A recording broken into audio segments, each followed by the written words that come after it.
Hello, everybody. My name is Serafin. I'm the CEO of Datawallet. I'm here with my co-founder and CTO, Daniel Hawthorne.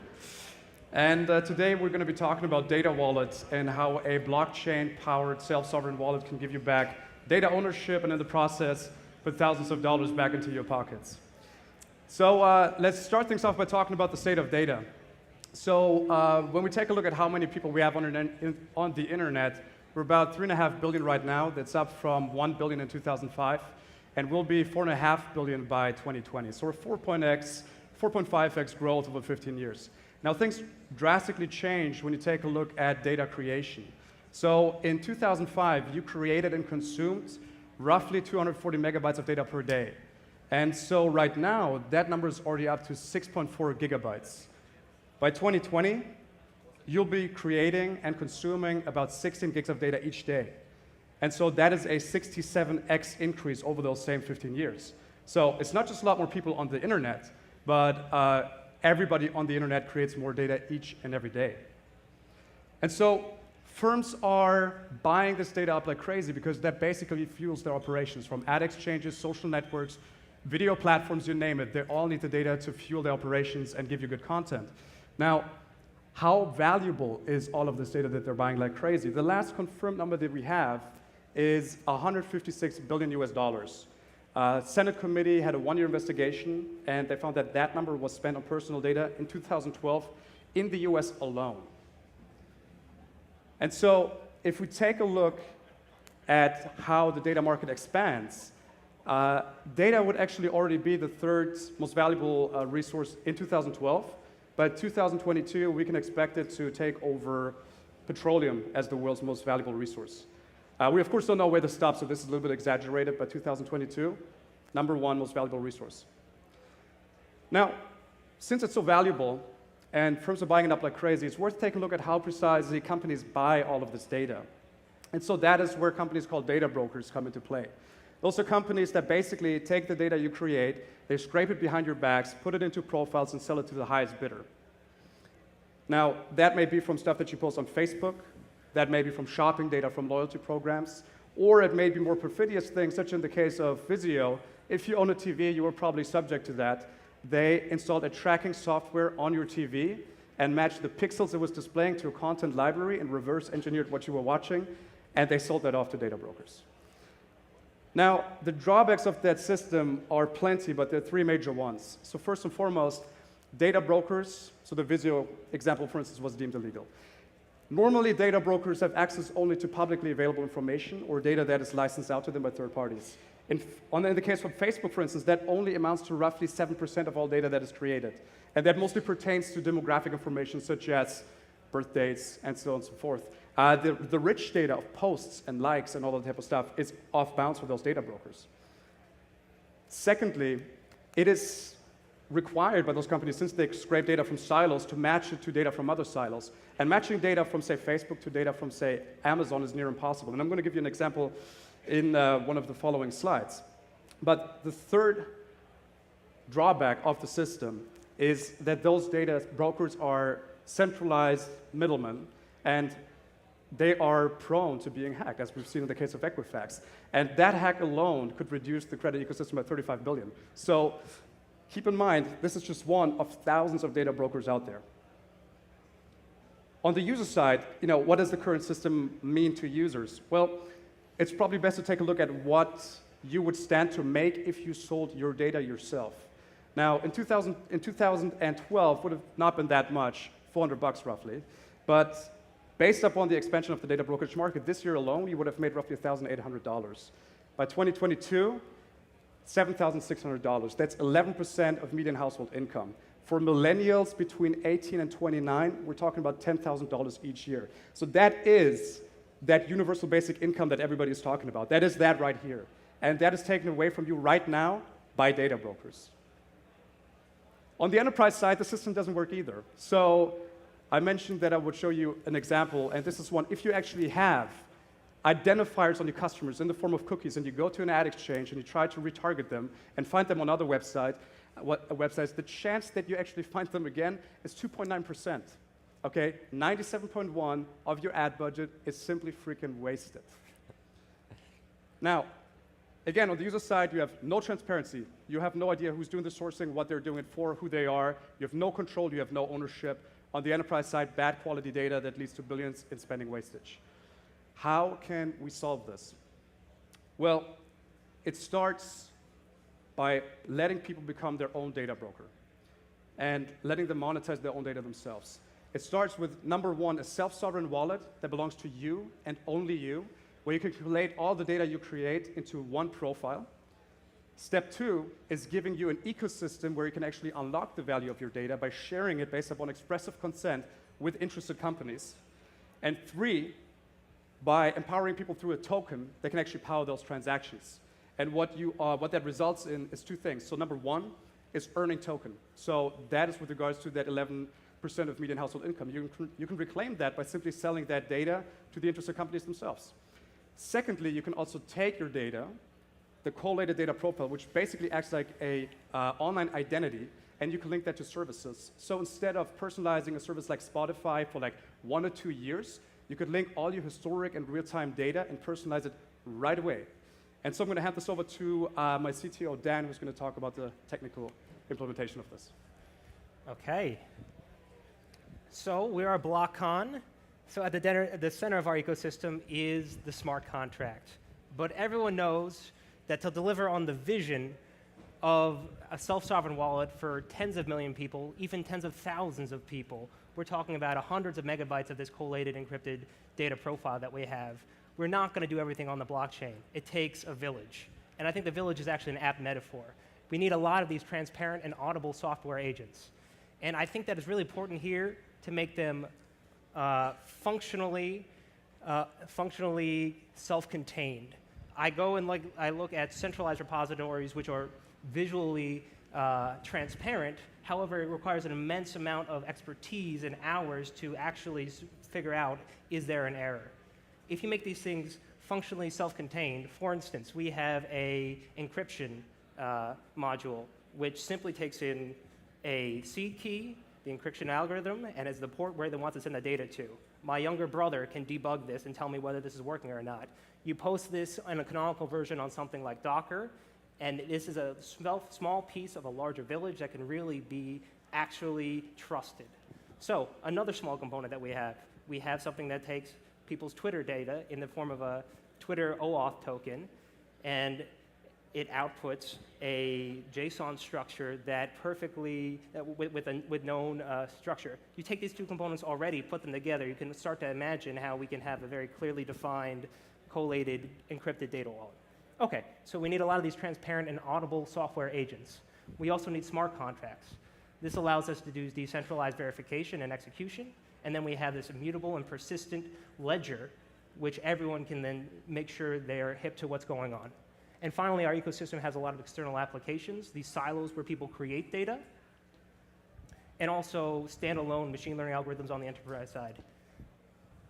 So here's a little toy example. Again, we have some unified elements here, which are really actually 5 discrete functional modules. But I think the best way to understand how the blockchain mediates provider and data requesters' interactions is to jump right in and look at the dynamic interaction of these components. Okay. So I'm not going to have time to go through this in complete detail, but the basic idea is that these core components, which are all audible, you can go online, you can interact with them, you can assure yourself they do what we say they do, and that is crucially important that we do what we say they do, because the source of the data is how you actually verify this. If you go and interact with a data broker, and you ask, how do I know this is true, you get a smile and the bill. Here you can actually go in and you can see, where did it come from? Okay. And basically, what the system allows you to do is ensure both the integrity and the security of the data profile, whether it is locally hosted, which is what we're working towards, or hosted in the cloud as it is at the moment. We ensure that there's not a single vector of attack.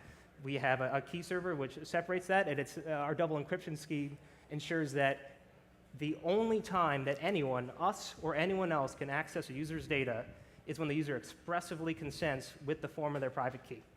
Okay, so once a user creates their collated encrypted data profile, they can start to exchange, they can go look on the exchange for contracts that might interest them. And they have this nice high-level interface in native apps which tell them the who, what, where, why of the contract. What kind of data points do I need? Who's asking? What are they going to use it for? How much are they going to pay me? And they have this nice user interface, which is supported, of course, by these blockchain components, which they can publicly available go and see for the interested inquiring person. Okay, so if they find a contract that they like and they want to go engage with this, we can then show how this system allows for a secure encrypted data exchange, logging key components on the blockchain, but not sending the data on the blockchain. Again, if we want to deliver for even tens of thousands of people with their hundreds of megabytes data profile, and we want to, with the mature ecosystem, allow them to share a substantial proportion of that with people every day, that's not going to happen on the blockchain. Okay, so what we do is, after unpeeling the double encryption keys, well, okay, assuming we've gone through the search phase, which ensures that it's a viable contract, that the data provider actually has the data points specified in the smart contract, and that they fall within the demographic parameters that are specified. Assuming that's all been done, we can go into the enactment phase. In the enactment phase, we peel back the double encryption for just the data points that are specified in the contract. We have those in the sandbox. We hash that. That goes on the blockchain. That's going to be one half of the handshake. We then take the public key that's from the data requester, we encrypt it, and at this point, that specified data points can only be read by the person who the data provider explicitly consented to share the data with. We take that encrypted data and we send it to the specified port. The requester then unencrypts this, hashes it again, sends it to the blockchain. This is the easiest way of making that smart contract handshake, which is going to lead us to the resolution phase. You can specify arbitrary conditions that both sides mutually agree on. That's the simplest one. And in the resolution phase, then the escrow token is finally released. Okay, so that was very quick, and please reference the white paper for the in-depth treatment of this. But that is how these components can do a simple data transaction. And what's really cool is that these simple components can also allow for a much richer kind of exchange, which includes data products as well as data, as well as token, as well as data. So developers can take users' data and create a product around that, and within the confines of the contract, deliver it. And that is why we are developing our decentralized data product app exchange. Okay? So on this app exchange, and this app exchange allows developers, AI engineers, data scientists to do what they do best, to build cool products with data without having to be a blockchain whiz. They interact with the data API, which is a nice interface that's above the smart contract layer. And they can do things like data requests, which is I just kind of ran us through. They can also do personal data products, things where they take people's personal data, they build a product directly off that that's tailored to the person, hand it back. They can do augmented existing services. So instantly, as Serafin was saying, customize something off the bat with years of people's personal data. And we have this, we're putting aside a substantial pool to support people developing in this ecosystem. But we are not alone. It's a real marketplace. Community members, people who are interested in different products can go and they can proactively find a young product that they want to come to existence, a fledgling product, and they can take their hardware token and they can stake that for a future product. So there's a little crowdsourcing kicking here and people voting with their feet. What's cool and unique about the ecosystem, actually, is they can also go and they can stake their data. And this is very valuable to developers because this is actually the data that's going to be run on their development code, their production code, right? Developers are no longer having to simulate what they think the data is going to look like. They have the production data right off the back, and this is really going to supercharge the ecosystem. And we've already built a lot of tools that are already innate and native to the ecosystem. We've already built a lot of pre-processing tools, a lot of AI tools, and a lot of analyses. No one's going to have to reinvent the wheel. These modules are available to be built upon. Okay. So with that, I'm going to hand it back to Serafin, who's going to talk about the next generation of these personalized products that are going to be built on this platform.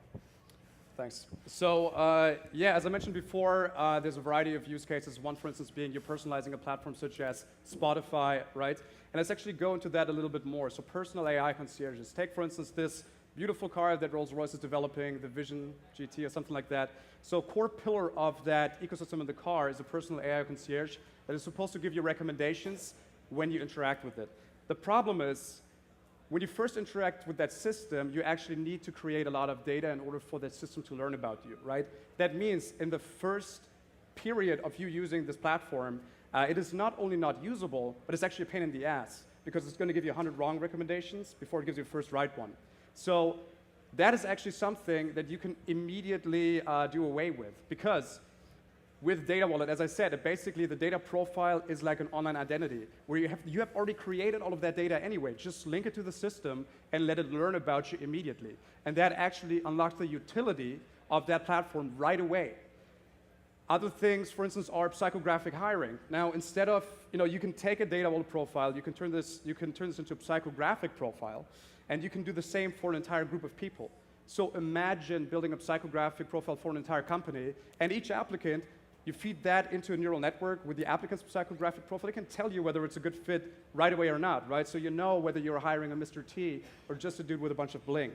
Now, also personal auto insurance, right? I mean, there's insurances that allow you to download an app, you drive around with it for 6 months, it can give you a recommendation for an insurance plan.